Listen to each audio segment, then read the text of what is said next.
sempre lembrando para os amigos, né, ter um pouco de paciência, né? Ela nos derruba, elas travam, então não desistam de nós. Desistam da gente.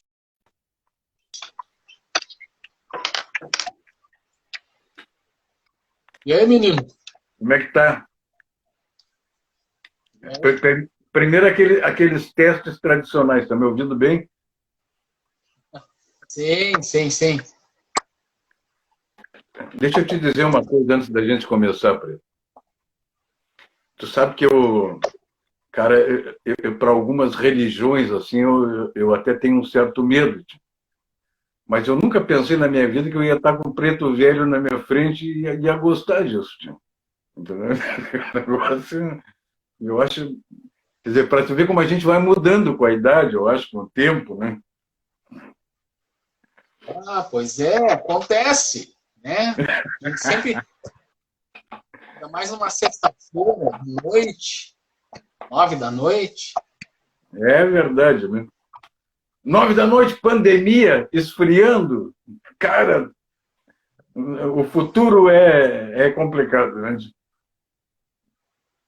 Não, isso aí eu já estou acostumado. É o preto velho e muitas vezes, tu acredita que muitas vezes as pessoas brincavam que o Luiz Carlos Preto não existia, na verdade era uma entidade. É, né? Também acho.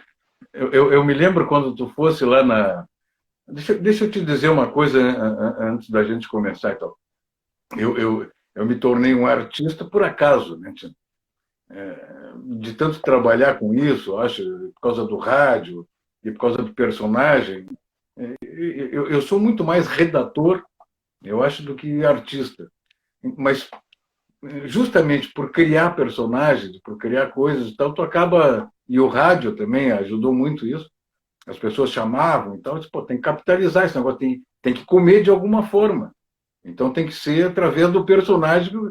Quer dizer, tu vai de graça pela cerveja, pelo churrasco e nada, tio. Aí, então, eu pessoalmente sou uma pessoa tímida, entendeu? Por incrível que pareça. E eu me lembro que lá no teatro, claro que eu já tive algumas pessoas importantes assistindo e tal, mas uma coisa que me marcou legal, e é um troço que tu não sabe, e vai ficar sabendo agora, lá no teatro da Israelita, que a gente estava fazendo uns negócios, quando eu te vi lá, cara, eu dificilmente fico nervoso de algumas coisas assim, de apresentação. Pô, e olha que eu já tive em programas nacionais e tal, eu fiquei nervoso uma única vez, porque a produção era tão ruim que eu estava na fila para entrar no ar, em rede, tu imagina, ao vivo, e não sabia o que eu ia fazer, cara. Então ali começou a me dar meio que o que me salvou foi o cara de trás, que é meu amigo até hoje, o Neto, que é do Ceará, gente finíssima, um baita de um humorista. Mas aquele dia lá, eu te vi e disse, porra, o Preto é um cara, puta, é um cara rodado, é um cara que já tem história e tal, e tá ali, e aí eu não posso errar, e aquele negócio, e tava vazio o teatro, né? Eu não me lembro, mas tava. E era estreia, o que é pior. Eu não fico nervoso, eu fico nervoso em estreia. Em estreia, cara, é uma tensão bárbara, né? Então, aí eu fui lá e tal. Depois tu me mandasse um e-mail, ficou legal. Eu não sei se foi agradável, se foi simpático, ou mentiroso, mas de qualquer jeito foi bem legal. Cara, eu sou apaixonado pelos nossos artistas. Tem tanto artista aí que precisa de mais visibilidade, né? Porque se nós ficarmos dependendo assim das grandes emissoras, aquela impressão que nós só temos uns 10 artistas no Rio Grande do Sul, né? Verdade, verdade, verdade. Vida, É, né? Temos. mas eu classifico os artistas em algumas categorias, assim, entendeu? Aqueles que vivem do Estado, que é LIC, Rouanet, edital, alguma coisa desse tipo, que geralmente são os mais conhecidos, entendeu? Porque, claro, eles têm mais dinheiro, tem como fazer o troço. Tem aquele que é por vocação. Às vezes o cara não tem formação, entendeu? Mas ele tem vocação. Ele está tanto tempo no mercado que ele vai desenvolvendo a técnica dele e vai acabando sendo conhecido em alguns nichos, em alguns meios, de alguma forma, pela vontade do cara. E tem aquele outro, claro, que estudou, né? E tal. E esse é o que se lasca, né? Que ele vê que tudo aquilo que disseram para ele na faculdade não é verdade. Se ele não trabalhar, ele não vai se dar bem. Se ele não tiver talento, ele não vai se dar bem. Então, quer dizer, são três divisões perfeita de ver. Às vezes tu vê quantas vezes a gente já passou? Rapaz, eu estou nisso, eu estreiei no palco em 2005. Portanto, não faz tanto tempo. Não faz só 15 anos, 16 anos. Mas eu estou em rádio e televisão desde a década de 80, final da década de 80. Então, no meio, já conhecendo artistas de todas as formas, artistas de teatro, artistas de cinema, tudo, faz muito tempo, muito tempo. Então, eu não sei se tiver alguém nos assistindo, eu vou dizer uma coisa para vocês. Não se enganem com o artista. Porque tem alguns que estão ali pela vaidade. E tem alguns que realmente estão ali porque querem estar ali. Porque aquilo ali é a vida deles. Eu não sei se acontece contigo. Eu vou te dizer o que acontece comigo. Quando eu entro num teatro, todos os meus cabelos ficam de pé, cara. Não é na apresentação, que aí é outra história, né? É quando eu entro para... É aqui que tu vai te apresentar e tal. Aí tu olha assim, rapaz, ele está vazio. Um silêncio... Todos os meus cabelos ficam de pé, assim, ali não é que eu fique nervoso, mas é um negócio diferente. Aí tu já fica sacando quem é que vai estar ali, quem é que vai estar ali, aquela marcação de palco que a gente faz, então, é um negócio interessante, mas isso é diferente para cada artista. Tem os aproveitadores, oportunistas, aqueles caras meteóricos que fazem um sucesso bárbaro, por causa da mídia, de alguma forma, eles se engraçam com o cara, mas vê que ele não tem muito talento e tal. Se bem que o talento é um negócio que vai moldando, né, cara? A gente nem sabe se tem talento. É que a gente insiste tanto e tá tanto ali que as pessoas, como diz o Zagallo, tem que nos engolir, né, Preto? Então não tem outro jeito, cara. Verdade. Eu sabia que uma vez um produtor nacional entrou em contato comigo e disse, olha, eu quero o teu espetáculo. Aí eu perguntei, tu conhece o meu trabalho? Ele disse, não conheço. Tu já assistiu algum trabalho meu? Não assisti. Mas tu não quer assistir? Não, cara. Porque as informações que chegam até mim me deixaram na seguinte conclusão, né? Ou tu é bom, né? Ou é algo sobrenatural e por tu estar tanto tempo insistindo numa linguagem de teatro. Então, na verdade, Zurba, as pessoas estão de olho na gente, né? As pessoas estão sempre de olho na gente. Tem os amigos nos dando força, nos apoiando, o nosso público, e tem os que não gostam da gente, mas sabem da gente mais do que a gente mesmo. Mas para te responder, aqui já passou, aqui o Ed já deixou uma gracinha, disse que eu sou muito rodado mesmo, lá na Redenção, na noite.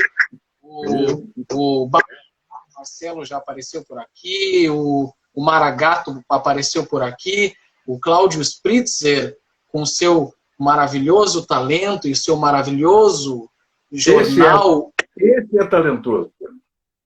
Essencial na nossa vida, que é o Ienas, que me dá muito orgulho de estar passeando aqui pela minha live. Eu sou muito fã do Cláudio.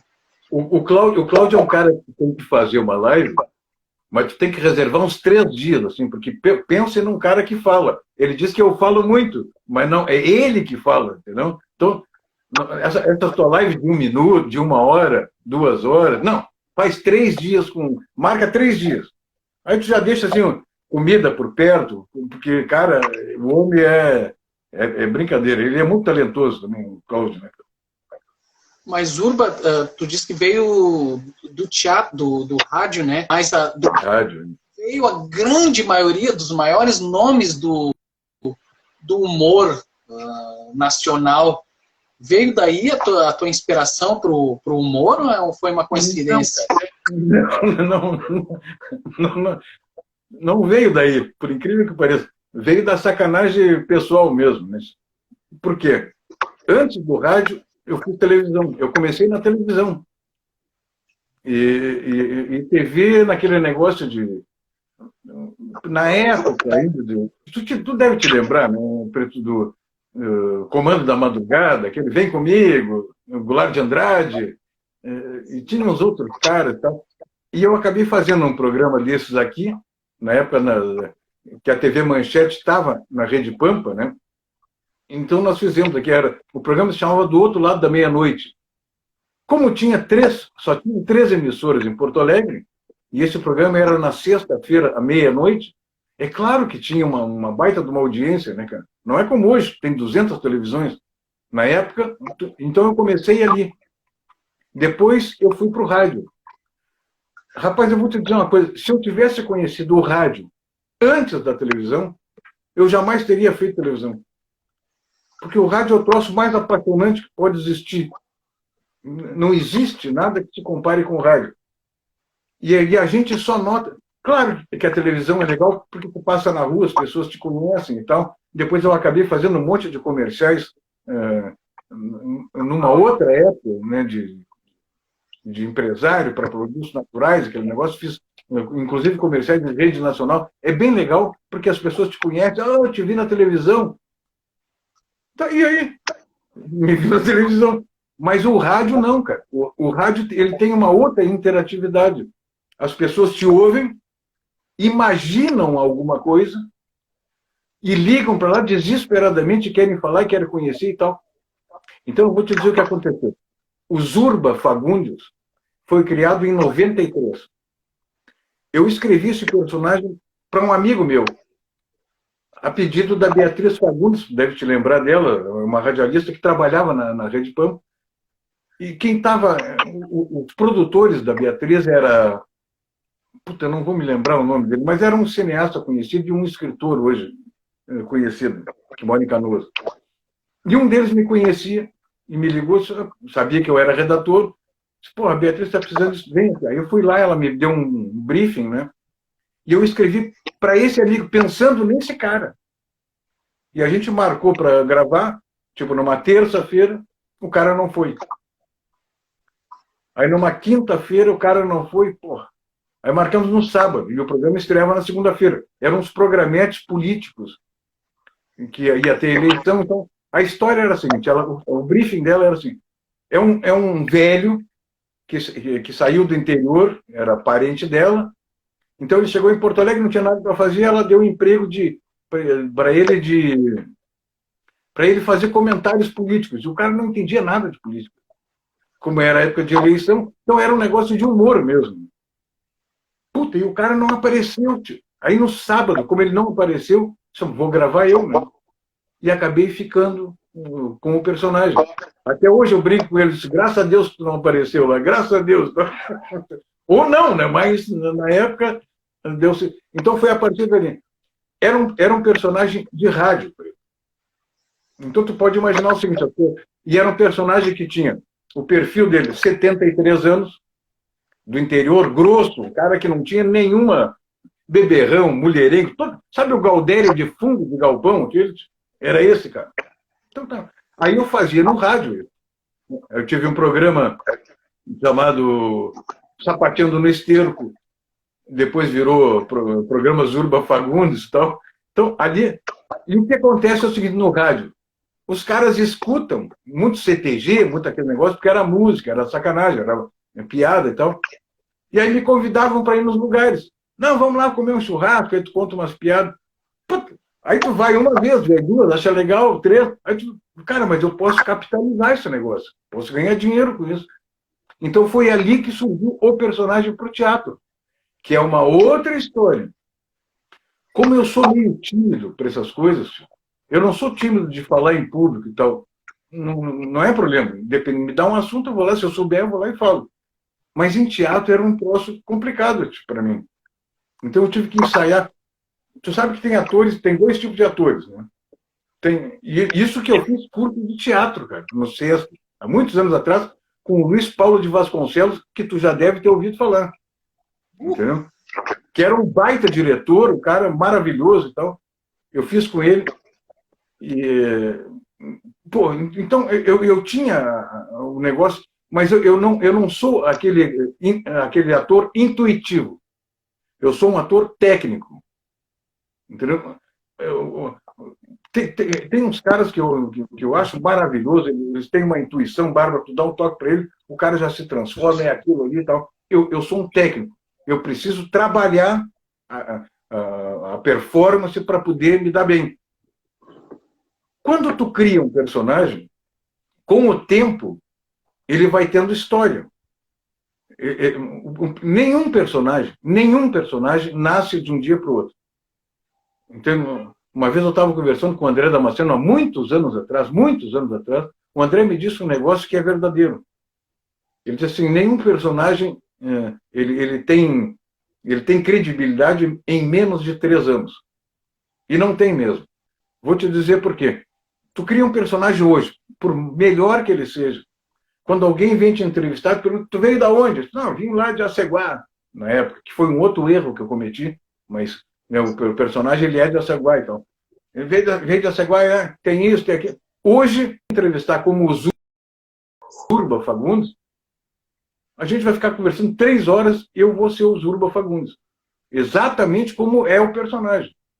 Mas quando a pessoa cria imediatamente, ele demora para fazer, porque tu não tem parente, tu não tem irmão, tu não tem história, tu não tem nascimento, tu não tem nada, não tem profissão. É muito difícil. Então, mas com o tempo e com as histórias, com os textos, tu vai mudando. Então, tu vai agregando, tu vai fazendo a árvore, né, do próprio personagem. E depois, claro, que com isso, aí tu não tem problema de dar entrevista, como o personagem pode durar 2 horas sem problema nenhum, né?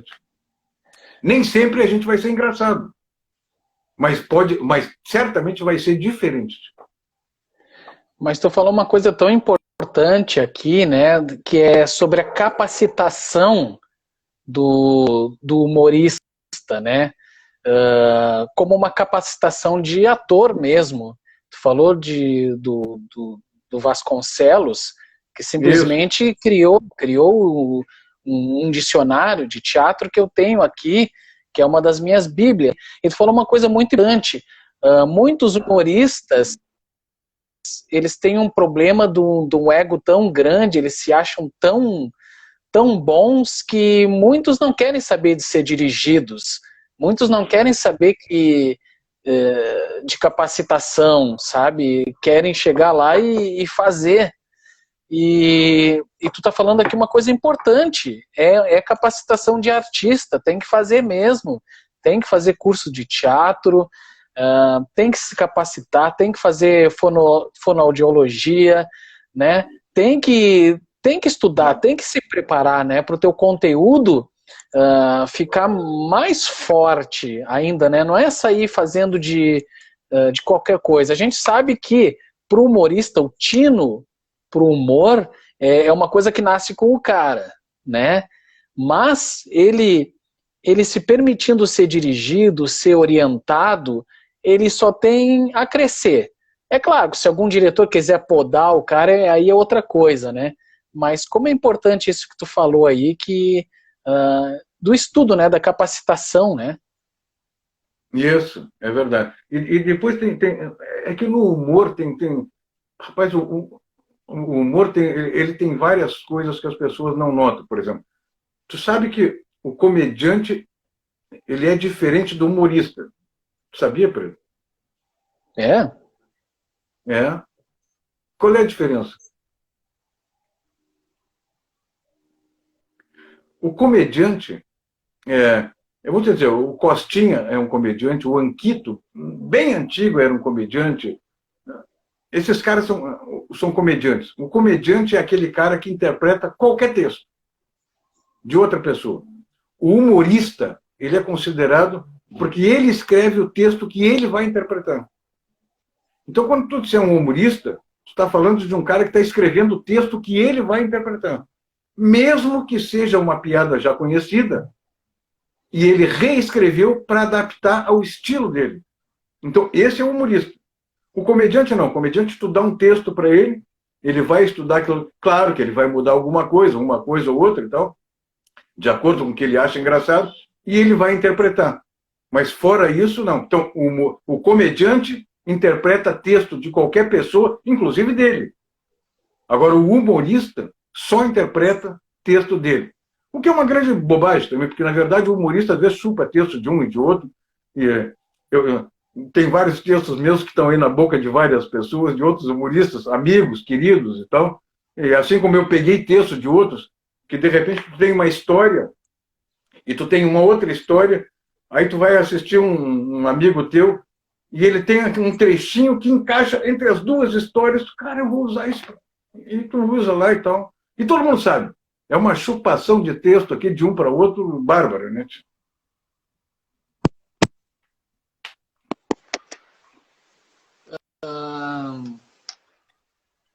Nós estamos, né, vivendo, já faz uns bons anos que a gente está vivendo, e vocês, né, vocês como...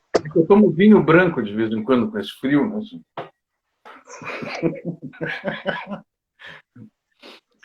E o Zurba lá do início dos anos 90, para os shows do Zurba atualmente,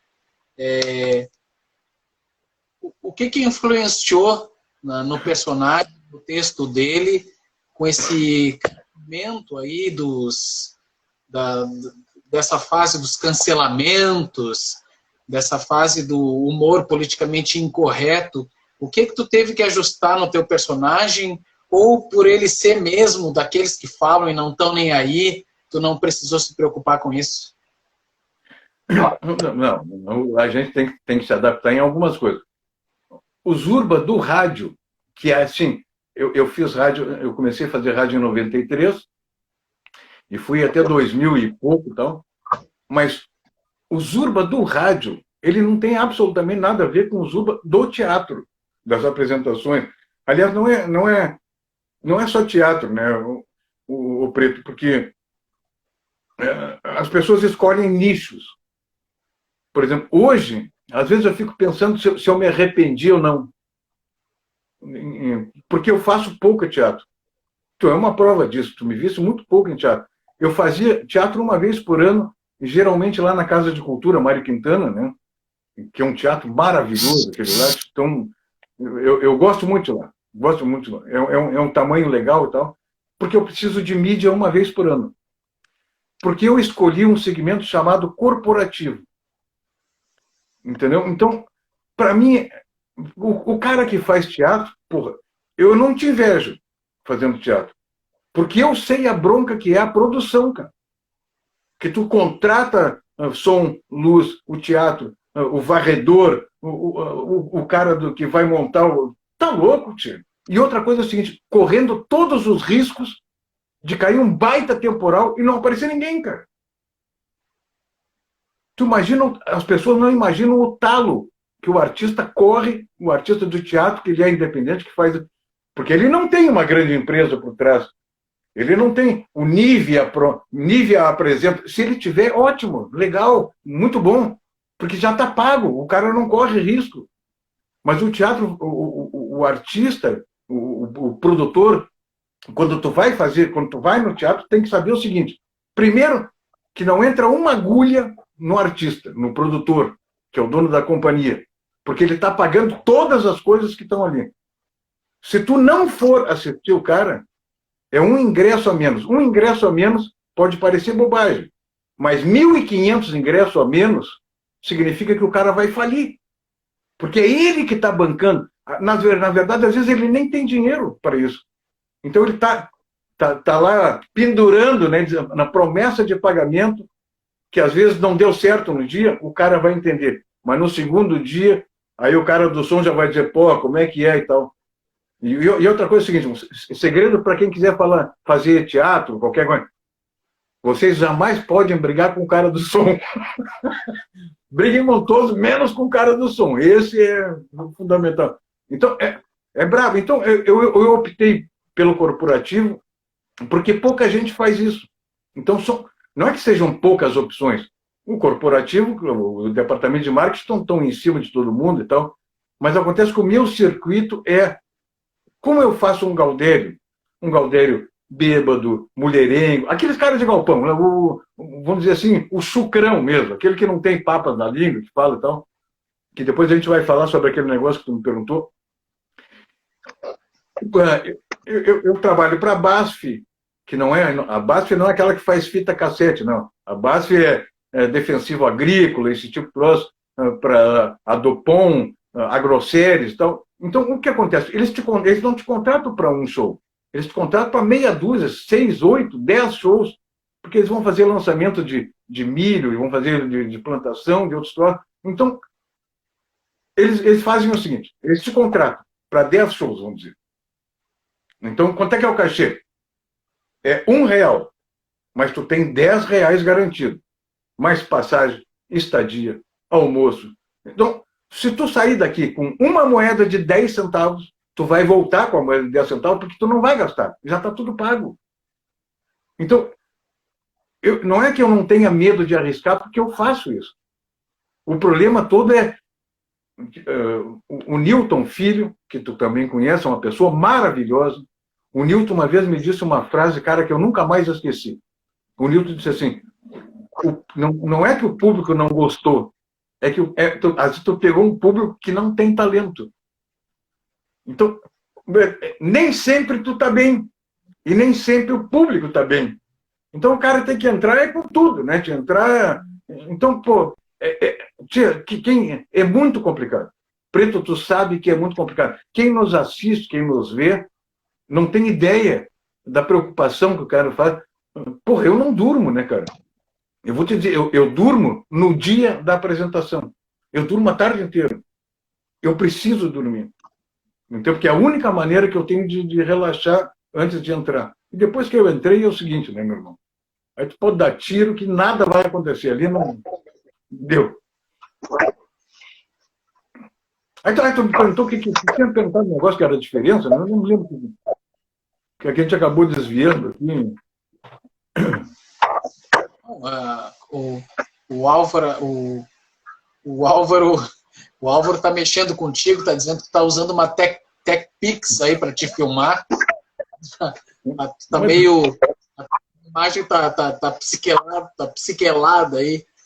É mesmo, tio? Não, pô, eu estou mexendo tão bonito aqui na imagem, ficou bem legal, cara. Deve ser para ele lá. O receptor dele não deve estar bom, cara. Não, eu tinha te perguntado. Não, tudo que tu falou é verdade, né? Eu os últimos 3 anos, Zurba, eu não fiz temporadas em teatro. Eu cansei. Então, eu estava fazendo exatamente para lançar espetáculos novos, eu colocava 1 ou 2 finais de semana em cartaz para espetáculos novos, produtos novos para as pessoas consumirem, para os produtores assistirem. E depois, olha, faz 3 anos que eu prefiro... não é a minha essência. Eu adoraria ficar 1 mês em cartaz, como eu ficava antigamente. Mas eu já hoje em dia... Hoje em dia, eu prefiro ainda fazer 1 venda por mês de um espetáculo e viajar do que ficar 1 mês em cartaz esperando, né? Esperando por um público que eu não sei se vai chegar. Mas eu tinha te perguntado acerca do texto do Zurba, se houve influência no texto dele ou na forma do personagem, com o passar dos anos que entrou essa militância, que entrou a questão do cancelamento, se isso modificou o personagem e o texto. Na verdade é o seguinte, aí a gente vai cair em 2 coisas. Primeiro que o texto do personagem no rádio era um. No rádio não dá para aloprar, né, cara? Tem que fazer um negócio meio. Então, eu fiz muitas amizades no Brasil, então eu recebia material de gente e colocava, inclusive, do pessoal do Pânico. Então, dava uma adaptada ali e colocava. O rádio é uma coisa. Quando eu comecei no teatro, em 2005, pelo perfil do personagem, ali eu pude falar palavrão, fazer coisas que não podia no rádio, esse tipo de coisa, mas nada muito agressivo. Aqueles palavrões mais cabeludos que tu possa imaginar, eu nunca disse. Entendeu? Mas é um pudor pessoal, não exigência do público. Depois a coisa começou a ficar mais estranha. Aí os caras começaram com aquela frescura, não pode isso, não pode aquilo. Então a única coisa que eu modifiquei, eu modifiquei duas coisas. Primeiro que eu tirei todos os palavrões do texto, todos. Hoje em dia já não tem mais nenhum palavrão. Tem duplo sentido. Porque o humorista que perdeu o duplo sentido, ele tem que pegar um emprego de balconista, cara. Porque aí é o fim, entendeu? É o fim. Então o duplo sentido ele sempre vai ter. Ele pode ser até violento, mas aí é no teu pensamento, não no que ele está dizendo. Ele está propondo. Tu imagina que vai ser. Então o palavrão ele foi retirado completamente. E a outra coisa antigamente tu dizia o seguinte, aí eu estou lá na esquina e tem um negrão lá de 2 metros. Se eu disser isso, cara, eu estou morto. Vou te dar um exemplo do que aconteceu. Uma vez eu estou fazendo um show ali no Deville, que é o hotel aquele perto do aeroporto, então, e eu estou falando da minha patroa. Então, porque a minha patroa tem todos os defeitos que tu pode imaginar, né? Todos. Ela é feia, magra, quer dizer, ela é feia, gorda.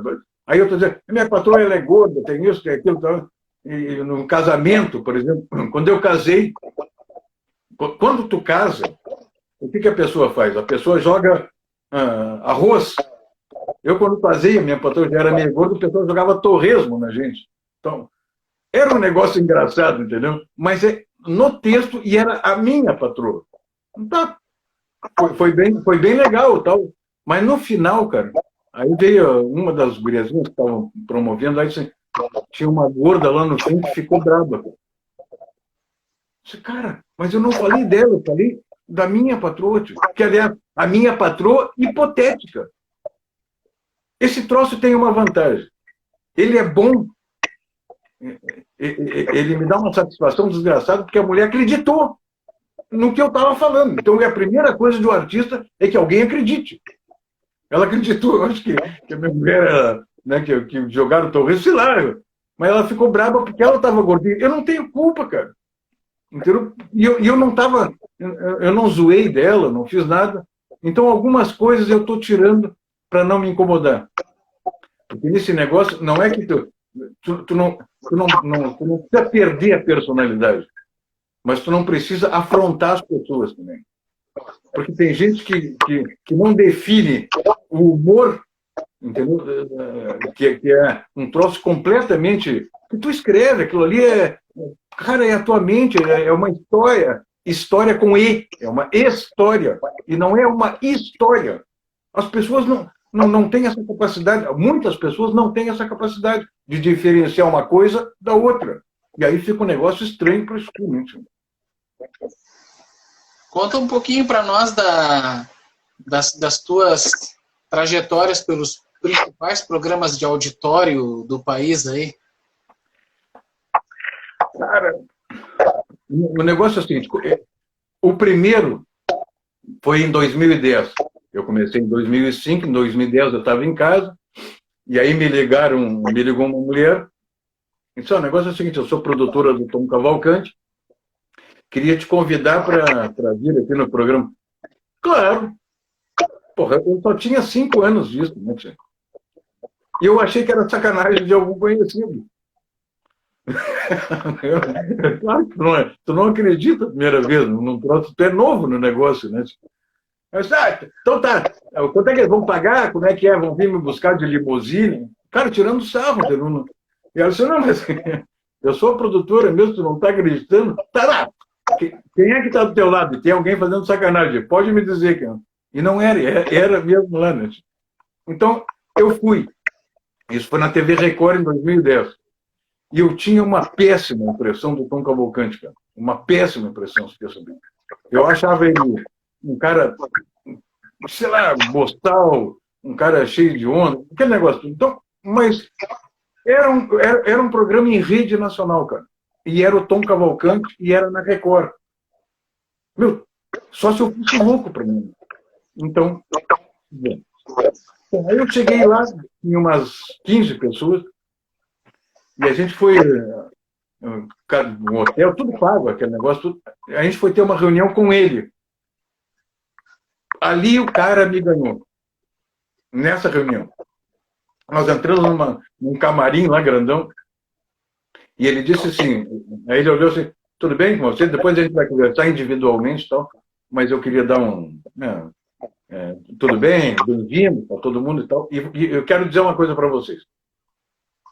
Eu não me lembro o nome do programa, era o programa do Tom, um negócio assim. E ele disse assim, eu quero dizer, eu quero que fique bem claro uma coisa para vocês. Quando eu trabalhava de humorista no Ceará, no Fortaleza, o meu público médio eram 12 pessoas. Tinha às vezes que eu ia fazer show e tinha meia dúzia de pessoas, então eu sentava na mesa com o cara, tomava cerveja e contava piada lá. Porque não tinha público, eram 12 pessoas. Então, quando muitos de vocês ficaram surpresos, claro, tinham outros que já eram mais conhecidos, então, ficaram surpresos de vocês virem aqui. Então, eu quero dizer uma coisa para vocês. Nós não pagamos cachê. Vocês estão vindo aqui para fazer um trabalho de graça. Vocês vão mostrar o trabalho de vocês de graça. Entendeu? Isso, para a minha produção, é mais do que bom. Claro que vocês não vão gastar nada também, mas vão ganhar. Eu só quero que vocês saibam o seguinte. Eu não estou fazendo nenhum favor para vocês. Isso é uma troca. Vocês estão vindo aqui mostrar o trabalho de vocês em rede nacional para o país todo. E eu não estou pagando nada, mas estou tendo um produto. Eu estou fazendo isso porque é uma oportunidade que nunca ninguém me deu. E eu resolvi dar para os caras que eu sei a batalha que é esse tipo de negócio. Cara, ali eu me apaixonei por você. Então, e é exatamente isso, né, tia? Se todo mundo... Porque o humorista, especialmente o humorista, eu não sei os outros tipos, mas é que a minha área é o humor. O humorista, quando ele fica famoso, primeiro, ele esquece os passados, os amigos passados, aqueles caras que batalharam com ele, ele esquece. Se ele tiver que indicar alguém tu conhece algum, ele vai indicar um cara que ele nem conhece, mas nenhum amigo. Isso tu pode ter certeza, pode ter certeza que é assim que funciona o troço. Entendeu? E outra, que assim, aquele negócio da vaidade e do ego, é um troço que eu nunca tive, mas 99% das pessoas têm. O ego, cara, mata o sujeito. Porque ele acha que ele é muito mais do que ele é. E não é. Tem gente que detesta o trabalho dele. Tem gente que até gosta, claro, como todo mundo. Tu tem quem te gosta do teu trabalho, tem gente que detesta. Mas o ego dele acha que 100% das pessoas amam o que ele faz. E não é verdade, cara. Então, o humorista ele é propenso a esse tipo de negócio. E tu só vai saber isso se ele tiver público. Se ele não tiver público, irmão, aí foi para a banha. Já era, né, tio? Então, tem cara que é muito conhecido aqui, muito. No Rio Grande do Sul, especialmente. Muita gente fez sucesso, hoje em dia não faz. Muita gente foi esquecida, muita gente foi lembrada e tal. Mas se tu pegar uns 10 ou 15 caras aí, que são de ponta no Rio Grande do Sul, embora muitos não conhecidos das pessoas, por incrível que pareça, tem gente que é de ponta no Rio Grande do Sul e não é conhecido do público. Né? Por uma série de motivos aí. Se tu botar eles em 10 teatros diferentes, tem gente que não vai ter 10 pessoas assistindo para ele. Tem uns que vai estar lotado, tu vai dizer, como é que esse cara lotou o teatro? Ninguém nunca ouvi falar desse jeito. Mas isso acontece, isso é normal. Mas tem gente que se acha muito conhecido e não vai. Bom, se tiver 10 pessoas, eu já acho que vai ter muito, né? Então, Deve ser aquelas 10 cortesias que a cidade menciona, né? E os outros programas que você visitou? Depois eu fui... Ah, não, puta, eu cometi um erro. Antes de 2010, o Planeta e Caceta estavam na Globo, né? E vieram em Porto Alegre. Nessa época eu trabalhava na Rádio Gaúcha no programa do Dorotheu Fagundes. E azaradamente para eles foram fazer uma gravação numa churrascaria que a gente tinha uma confraria lá, num sábado, sexta ou sábado. E aí foi os dois lá se fresquear, né, cara? Quer dizer, tentar dar uma desperto. Rapaz, eu trabalho em rádio, tio. Eu posso ser burro, mas eu tenho uma certa malandragem pro negócio. E o Dorotheu Fagundes é o cara que tenha sabe aquele, tu diz um troço, ele diz outro em cima, ele não... O cara é muito esperto e inteligente, então. Aí tô eu e o Dorotheu, aí chegou os caras, eu nem vi que eles estavam lá. Aí foram dar, e era pá, um e outro, deles para nós, né? Não deu. Aí quando terminou a gravação, eu disse, nós vamos botar no ar isso de vocês dois. E foi pro ar. Uma parte minha e uma parte do Dorotheu. Então, primeiro em nacional foi o Planeta Caceta. Depois o Tom Cavalcante. Depois do Tom, foi o Silvio Santos, cara. Eu acho que foi o Silvio, Foi o Silvio. O Silvio foi o seguinte. Eu estou tentando me lembrar a ordem, mas foi o Silvio. E claro, eu estava aqui ligado e tal. Aí o Silvio Santos, puta que pariu. Rapaz, o cara que é artista, tu tem algumas ambições. Eu queria ser entrevistado pelo Jô e queria ir no programa do Silvio. Porque na época, talvez a Hebe estava vivo e tal, mas um dos três, e era o Silvio. Pô, o Silvio é o maior de todos, cara. O maior de todos. Pá, não vou acreditar, não estou acreditando. Aí eu fui. Ali, eu não sei se tu fica nervoso para entrar em cena. Eu fico com um certo medo, mas não nervoso. O rádio me deu esse negócio, né, da malandragem. Se tu não sabe o que tu vai fazer, tu inventa, muda, vira para lá e tal, mas dá um jeito. Aí no Silvio, pô, eu tinha estado na Record, cara. A Record tinha 7 produtores. 7 produtores para ti. O SBT tinha 2 produtores para 18 pessoas. E aí eu estou lá perguntando o que tem que fazer. O que tem que fazer. E aí os caras ficavam enrolando, ficavam nada. Porra, eu não sabia o que eu ia fazer. Eu disse, puta merda. E aí o tempo foi passando e não tinha nada. Aí chegou no dia, a gente chegou um dia antes, chegou no dia lá, cara, fique na fila aqui, que é a fila de entrada. Eu já falei isso agora há pouco tempo. Ali eu comecei a ficar nervoso, mas muito nervoso, muito, porque eu não sabia o que eu ia fazer. Eu tinha pensado um negócio, mas eu não sabia se aquilo era possível fazer. Rapaz, aí a fila foi andando, os caras foram entrando, e era o Silvio que apresentava o programa, estava lá. Eu disse, puta que pariu. O cara que estava atrás de mim, Luiz Neto, o Carimã, um cara de Fortaleza e tal, ele notou que eu estava apavorado, né? Ele disse assim, ô Gaúcho, tu tá bem? Eu disse, não, cara, na verdade eu estou apavorado, porque eu não sei o que eu vou fazer. Eles te disseram alguma coisa? Não, ninguém disse nada. Faz o seguinte, faz o que tu sabe fazer. E deu. Preto, tu imagina assim, tu tá numa selva e vem vindo um leão na tua direção, cara. E tu sabe que vai morrer. Aí aparece um caçador e mata o leão, cara. Sabe aquele alívio que te dá? Foi o que me deu. Aí, porra, ali eu me acalmei. Porque eu sempre me lembro do seguinte, eu tenho que pegar material, não é para vender meu show no Amazonas, eu tenho que pegar material para botar no meu site no Rio Grande do Sul, Santa Catarina e Paraná, que é os lugares que eu faço. Então eu vou fazer o meu trabalho lá. Aí o Silvio me chamou, entrei, ele estava lá no meio das colegas de trabalho, como ele estava bem na minha frente, né? E eu tinha visto ele entrar antes.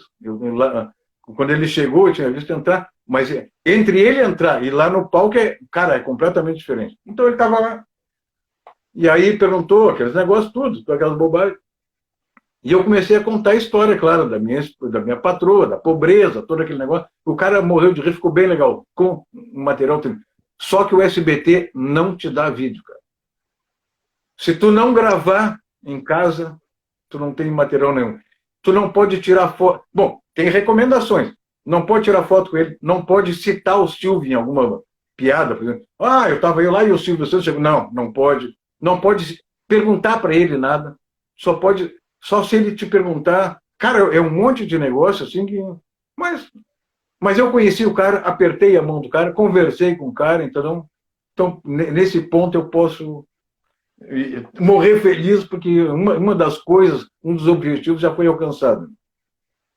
Depois do Silvio, foi a Ana Hickman, também na Tudo é Possível, na Record, tinha um programa lá, e me chamaram, e aí eu fui. E a Ana Hickman é legal porque é o seguinte, ela é muito simpática, muito legal, mas ela não fala contigo, ela não te dá bom dia, não te dá boa tarde, não te diz oi, nem bosta nenhuma, quer dizer, nada, né? Nada. Ela é uma atriz. Então ela faz o trabalho dela e ela é simpática contigo no ar, no palco. Mas ela não é simpática atrás, ela te ignora. Né? Se ela puder não tirar foto contigo, ela também não tira. Ela tirou foto comigo de roupão, cara. Não sei se tu chegasse a ver no site lá, se tu olhar, ela está de roupão. Tá certo, depois daquela noite caliente que nós tivemos, não deu tempo dela botar um vestido. Mas ela estava de roupão. Então, e foi por um acaso, eu já tinha trocado de roupa também.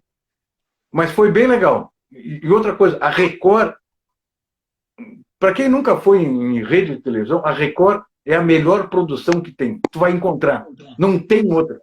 Eu não conheci outra. Então a Record, lá tu vai ter todo o melhor que tu puder, de apoio, de suporte, de tudo. A Record é legal. A Ana foi legal, porque eu conheci várias pessoas, vários artistas, alguns ainda em rede, que estão em programas aí, alguns em streaming e tal, e alguns que nem vale a pena. Eu não vou nem dar o nome, porque os caras realmente são... é uma máscara, é um negócio impressionante. Os caras não são nada e se acham melhor que tudo. É horrível. O mercado... Esse meio é muito complicado. Depois, o Domingo Legal, com o Portiolli, né? Aí eu já tinha ido no SBT. Como eu fui no SBT, no Silvio, eu já sabia que a bronca da produção era uma. Né? Então eu fui, mas aí foi um troço bem legal, porque era um programa ao vivo também, do Portiolli. E eu tinha feito um textinho pequeno, eu não lembro se era 3 ou 4 minutos, e esse cara, eu vou aproveitar o máximo para fazer um vídeo legal, e ficou bem legal o vídeo lá. E ele gostou demais também. E outra coisa assim, de todos esses caras, o Portiolli e o Tom Cavalcante, cara, são gente muito fina. Os caras são aquilo que mostram ali. Tem gente que, tipo a Ana Hickman, ela faz tipo, né, cara? Mas o Portiolli e o Tom Cavalcante são demais, são aquilo ali. Então, ficou legal. Os que eu não fui, Luciano Huck, não. Não é por nada. É porque os caras me ligaram, isso aqui é do programa do Luciano Huck, tu vai lá e tal. Tá, quanto tempo? Cara, tu tem 1 minuto e meio. Amigo, o que eu posso fazer em 1 minuto e meio? Tchê, eu sei que eu posso fazer, posso dar vexame, entendeu? Em 1 minuto e meio. Então, não vou. Não, mas tem... Cara, eu não tenho nem como contar uma piada em 1 minuto e meio. Não existe isso. Tio. Então, o Luciano Huck, não. 2 vezes os caras me ligaram. Assim como 2 vezes aquela Globo, que até o Tom tá fazendo um programa lá, cara. Eles tinham um programa lá, me chamaram. e que tinha o seguinte, eu tinha que fazer o meu personagem, fazer uma imitação, cantar, sapatear, rebolar. Isso que eu só tenho um personagem, eu não faço esse troço. Não, mas é um negócio assim, né, para mostrar o teu talento. Cara, mas meu talento é só esse, cara. Se é que eu tenho talento, é só o personagem, assim. Não é outra coisa, eu não sei fazer. Posso gritar, mano, se vocês quiserem, mas é o máximo que eu vou poder fazer. Então, não foi. Como é que é o meu número de TV, cara? Também foi 2 vezes. Tu vê, é a Globo, né, cara? Qualquer um faria qualquer coisa para ir. Mas eu acho que a primeira coisa que tu tem que fazer é conhecer o teu limite. Entendeu? Se eu for para dar vexame, como no Ratinho, eu não fui lá. Eu não tenho como ir lá, cara. Porque é 1 minuto e pouco, eu fui olhar o programa antes, não é para mim aquilo ali. Se ele me dá mais tempo, se ele me dá... primeiro que eles vão tirar sarro, entendeu? Vai ficar um negócio estranho para a Chuchu. Pô, não é que eu seja altamente conceituado, mas eu tenho um perfil de personagem, um trabalho que eu tenho mais ou menos que zelar por isso. Né? Vou lá para os caras tirar sarro. E tu sabe que o brasileiro é triste, né, cara? Eu vou virar meme no estado inteiro e tô liquidado, cara. Então eu prefiro... Não. Quando tu vai em programa em rede, que é um negócio maravilhoso, aí tem um monte de gente que te manda mensagem, aumenta o número de gente que te olha no YouTube e tal, é muito legal. Mas o contrário também pode te liquidar, Preto. Então esse é o tipo da coisa que o cara tem que ter. Às vezes é melhor não fazer, cara. Entendeu? Do que fazer e te lascar e comprometer anos de trabalho, que é duro. Tu sabe que é duro de fazer. Então, prefiro não. Te entendo perfeitamente. Eu não que eu receba muitos convites, mas existe um ônus quando tu se torna proprietário do teu próprio trabalho, sem necessidade. Tu tem o teu próprio empreendimento, teu próprio nome, que não é famoso, mas te sustenta bem, sabe? Então eu recebi alguns convites de alguns seriados e não aceitei. E os caras até perguntaram, mas como? Sabe? Eu disse, não, obrigado, não, me deixa aqui quietinho, né? Com os meus espíritos aqui, me deixa aqui quietinho. Quando surgir algo assim que eu acho que vale a pena para mim como ser humano, como artista, né? Eu aceito, mas eu recusei muita coisa mesmo, né? Inclusive essas séries que o pessoal sai no tapa aí para aparecer 1 segundo, 5 minutos, então dependendo, se vier uma obra assim, ó, power, de pessoas que eu gosto, eu não me importo em aparecer 1 minuto que seja, mas também não saio aí vendendo a minha alma ao diabo. Mas eu queria te perguntar, depois de chorar no cantinho, o que tu fez quando fechou o mundo? Como tu te reorganizou a tua carreira? Não, deixa eu te dizer uma coisa. A TV que eu estava tentando me lembrar é Multishow. Essa que tinha me chamado 2 vezes. E esse negócio de fechar, está falando da pandemia, né? Desse negócio dos shows. Eu fui empresário. Eu fui bancário, fui empresário. Então, eu tenho 8 anos, 8 gloriosos anos de carteira assinada na minha vida, só. O resto, eu trabalhei por conta. Fui empresário, trabalhei em Porto Alegre, morei em São Paulo, no Ceará, fiz várias coisas. Eu sempre fui independente. Portanto, eu sempre fiz aquilo que eu achava que tinha que fazer. Eu quebrei 4 vezes, assim, mas quebrei assim, lamentavelmente, de chegar assim, uma hora e dizer assim, cara, eu não tenho um vale transporte na época do vale transporte. Entendeu? Nada. O aluguel vai vencer, 3 filhos pequenos, né? Então, eu quebrei 4 vezes. Tu pode ter mais experiência do que eu. Pode. Todo mundo pode. Mas mais do que essas, com criança pequena, mulher, tendo que pagar aluguel, comida, e quebrado, completamente sem crédito, sem nada, cara, sem perspectiva nenhuma. Chega uma hora que tu senta e diz assim, o que me resta, cara? Me matar eu não vou.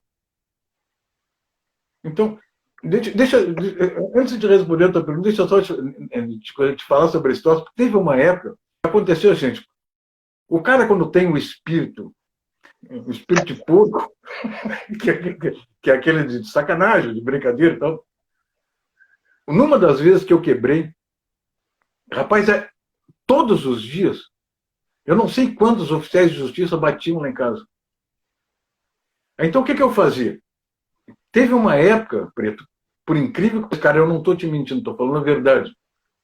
Eu fazia uma garrafa térmica de café, botava ali na mesa da sala e esperava o primeiro cara apertar. O cara apertava, abria. Oi, todo mundo, sou oficial de justiça, entra aí. Vamos tomar um cafezinho lá. Aí está, sentava por causa do cara, vou te contar a minha história. Eu quebrei, eu não tenho um centavo, eu não tenho como pagar a história. Tu pode me dar uma força que é eu não assinar esse negócio aqui. Então, tu vai me dar ao mesmo tempo, porque eu não estava em casa. Então, isso aí foi vários caras, entendeu? Então, aí eu aprendi um negócio. Se tu falar a verdade, às vezes ele funciona. Porque nem todo mundo é cara que quer te ralar, cara. Os caras também entendem, eles também pagam conta, eles também podem quebrar, só que eles são funcionários, não vão quebrar. Quem quebra é o cara que está ali arriscando e tal. Então esse foi uma das coisas.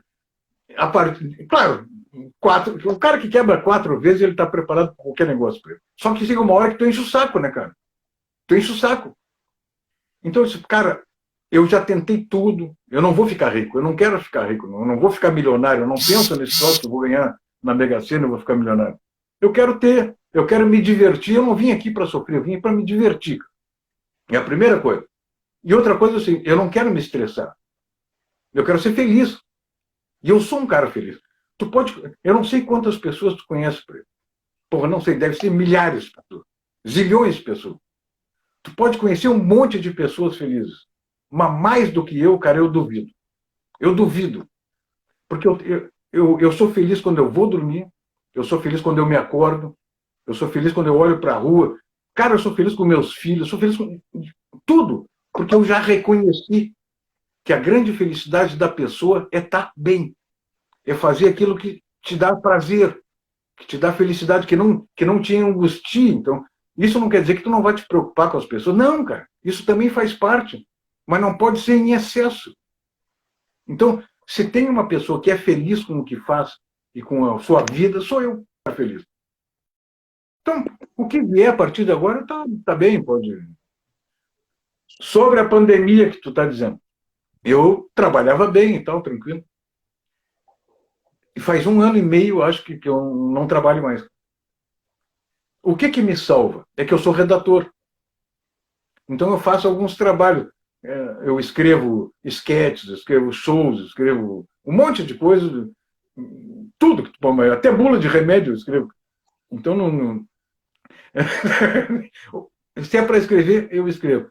E outra coisa, eu aproveitei para fazer um e-book, graças ao Pritzker, também o Pritzker, que, claro, o Cláudio, a gente estava conversando, ele estava, eu fiz um e-book, mas, cara, eu tenho um livro que eu fiz, tal, aí eu readaptei, coloquei lá na Amazon, não que venda alguma coisa, mas é uma maneira, né?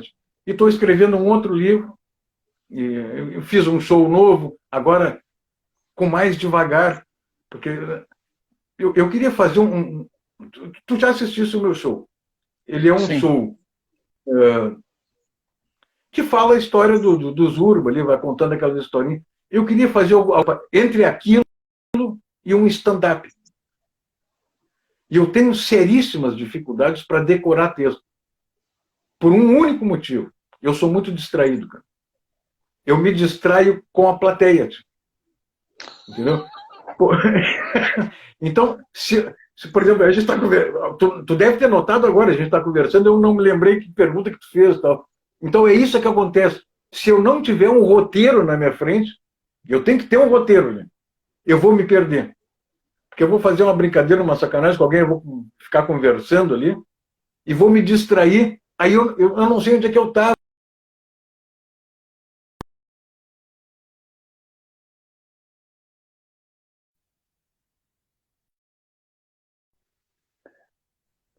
Voltar, sim. Deu uma trancadinha aqui, me atrapalhei um pouco, mas tá me ouvindo, né? Estou, claro, tô, sim. Não, com o meu celular aqui. Olha, o nosso tempo já está quase terminando, mas eu lembrei que eu assisti o Vida de Pobre, eu assisti Isso, aquele de casamentos, né? isso. Sobre, e um que tu faz com um coach ao inverso, né? Ou Ah, seja, uma palestra desmotivacional. isso. É, é. E, na verdade, aquele era sobre o casamento, eu acho, né? Isso, uma palestra desmotivacional. Desmotivacional. É. Tá na moda, motivacional, né? Tem que fazer desmotivacional, né? Ó, tem um amigo teu que diz que agora que tu respondeu que tu abriu o próprio negócio, não uma, mas 4 vezes, te larguei. Ah, O mas pessoal ele tá, sabe, ele sabe. o pessoal tá afiado. Mas sabe que, conversando contigo, eu entendi o porquê que a gente, apesar de ter convivido pouco tempo, né, assim, presencialmente, por que a gente admira, por que a gente simpatiza um com o outro. Eu também tenho, também aconteceu muitas coisas de, de, de falir as coisas, um espetáculo que tu investia muito não deu retorno, e da questão de eu ganhar bem numa empresa, ganhar muito bem, mas vivia gastando remédio, porque estava estressado, estava triste. Não, eu vou só 2 salários mínimos, que seja, mas vão ser os 2 salários mínimos aproveitados e uma vida bem sadia e bem feliz. O ano passado, né, a minha empresa, depois de produções, eu estava fazendo produções nacionais, não só dos meus espetáculos, mas eu estava produzindo outros artistas do Rio, que eu estava trazendo e fazendo turnê aqui no Rio Grande do Sul. O ano passado tive que fechar, quebrei e fiquei exatamente nessa situação, tipo, e agora, né? Mas eu fui salvo, Zurba, fui salvo. Claro que meus guias, né, meus amigos espirituais, zelaram por mim para me manter equilibrado, para não desistir da vida, de não desistir do meu trabalho, que é importante não só para mim, para o público e para as pessoas que trabalham comigo. E nesse 1 ano e pouco eu fiz 2 lives.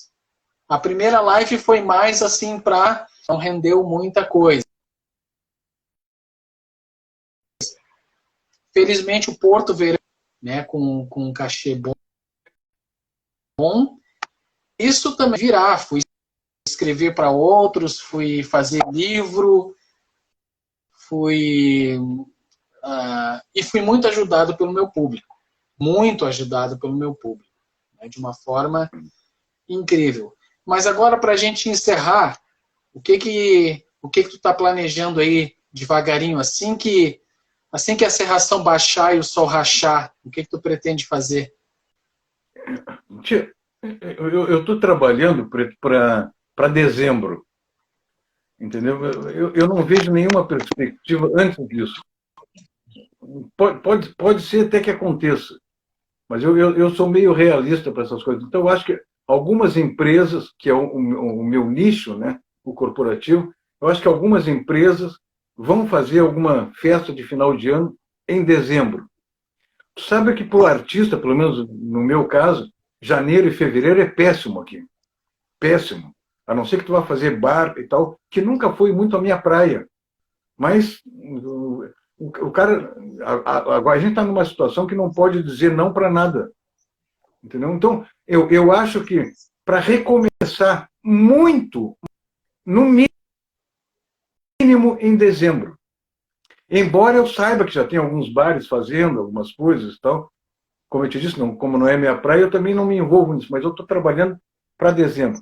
E outra coisa é o seguinte, eu acho, posso estar enganado, a gente sempre se engana, e eu escrevo uma coisa num dia e no outro eu vou ler e já não é tanto. Eu estou fazendo o melhor show de todos os que eu fiz em 15 anos. Estou escrevendo melhor, porque eu estou tendo tempo para fazer isso. Eu estou tendo tempo de ver todos os caras que fazem stand-up, todos os humoristas. Eu gosto muito do George Carlin, que é um americano, não sei se tu... Não é o teu, no humor não é o teu forte, mas era um cara que fazia, já morreu. Então eu estou vendo humores estrangeiros, como é que os caras fazem. Porque, na verdade, é o seguinte, eu não vou mudar o meu estilo, mas eu posso mudar o meu texto, entendeu? Eu quero fazer um negócio assim, que tu sente lá, tu passe uma hora ali, e diz assim, como, já terminou, não acredito, esse cara tem que ter mais história para contar. Então, e não, que ele não tenha corte, porque muitos shows têm corte, tem coisa passa de uma outra. Eu já fiz muito isso, todo mundo faz, tal, e hoje em dia tem muito. Eu quero um troço reto. O stand-up tem essa coisa, eles vão misturando um troço com o outro, eles vão mudando a história completamente, mas numa suavidade que às vezes tu nem nota. Pode ser uma porcaria, mas tem uns que são muito bons, mas a mudança é que é bem sutil e é que é um negócio interessante de fazer. O stand-up trouxe essa emenda, né, de textos que ficou bem legal, cara. É isso. Não, e outra... Eu espero que, claro, espero que não só os teus santos, também os meus me ajudem, todo mundo. Ajuda nós todos, né? Porque o cara, o artista, cara, o artista, tu sabe que ele é um artista nato quando ele é pobre. Porque não existe artista rico. O artista rico, ele não é artista. Ele está lá contando as histórias dele, mas ele está nem aí para o público. Né? O artista pobre, não. Ele precisa desesperadamente do público e ele faz aquilo porque o público vai ajudar ele de alguma forma. Então, é isso. Verdade.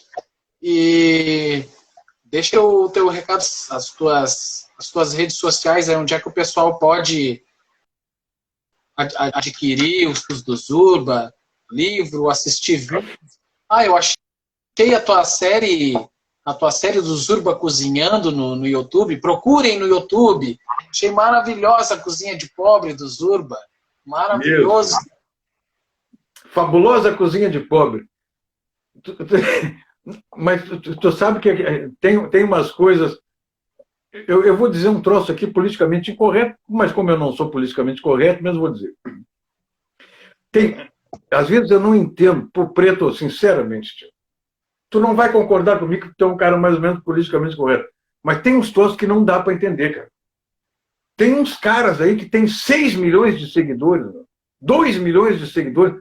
Porra, aí tu vai olhar o conteúdo do cara, meu, como é que pode alguém assistir um? Quanto mais ser seguidor do cara, tia. Aí tu vai lá, tu te esforça e tal.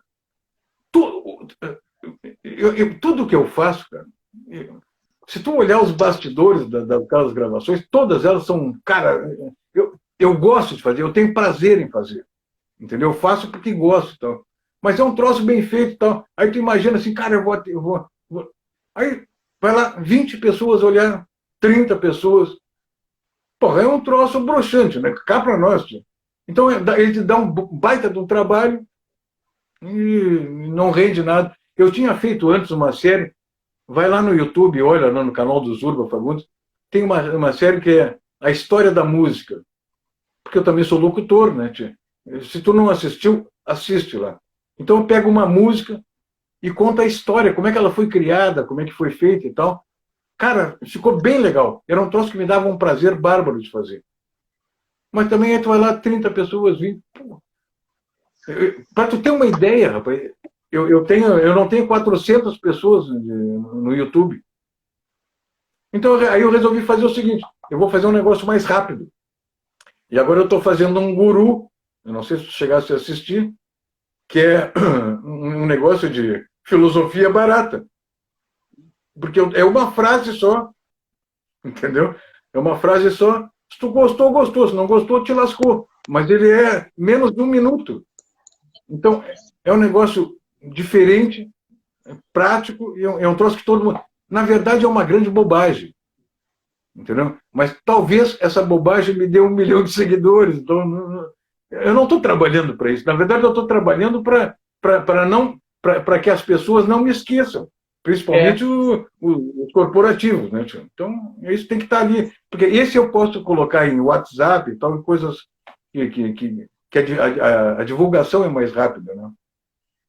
É exatamente a nossa batalha, para que a gente não seja esquecido, né? Então, por isso que a gente está fazendo as lives, a gente está mantendo as redes sociais em dia, né? Exatamente para o pessoal não nos esquecer. E sempre quando a gente pode, né, agora essa nova série de lives, né, trazer outros amigos aqui para que a gente possa conversar e que possa, sabe, nem que seja um like a mais no Insta ou uma inscrição a mais no YouTube, faz uma diferença. Então, assistam a maravilhosa Cozinha de Pobre de Zurba Fagundes. É sensacional a série. Eu amo. Zurba, obrigado pela tua força e pela tua presença aqui na nossa live. Pô, que isso, Preto? O que precisar de mim, cara, se não for dinheiro, eu tô aí, cara. Não tem tá tranquilo. Estamos aí, então. Obrigado por ter me convidado também, né, cara? Porque, sabe como é? A gente precisa estar em algum lugar. Em algum lugar, em algumas circunstâncias, alguém vai ver.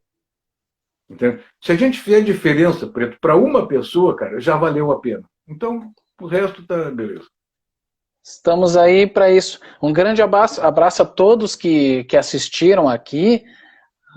Como eu te falei, né, na pré-live, vai andando, entrando, dando uma espiada ou ficando até o final, mas em torno de umas 40 pessoas já deram uma espiadinha aqui enquanto a gente estava conversando. Depois fica lá no nosso Instagram da Namaskar, e depois amanhã eu coloco no nosso canal do YouTube, que também eu tô me espremendo para pelo menos chegar nos primeiros 500. E às vezes a gente até não entende por que esses animais não se inscrevem, né? Porque as nossas redes sociais tem uns 3 mil, 2 mil, né? Ali, mas só clicar chega no ali. YouTube, as pessoas não se inscrevem. Brincadeira, né? Você tá louco. Né? Abração, Zurba, para a família, para os filhos, para o neto e lá. Namastê. Abração. Tchau, boa noite, pessoal. Beijo, Bom, tchau.